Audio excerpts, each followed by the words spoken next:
Hello everyone. Today I would like to show you all how to disable password for App Store on iPhone. Let's have a look. First, open Settings app on your iPhone. In iPhone settings, tap Face ID and passcode.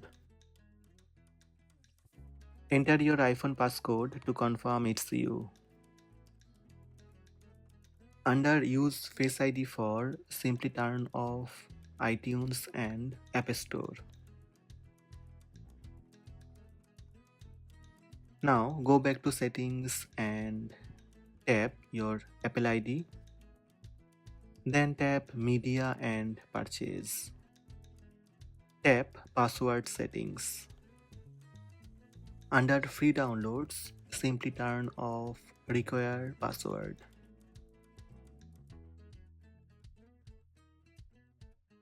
Then tap Done on top right.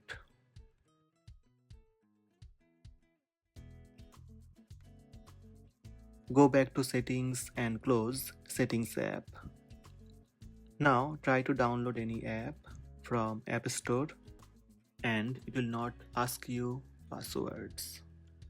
So these are the steps to disable password for App Store on iPhone. Hope this video helped you. Please subscribe my channel by tap subscribe button.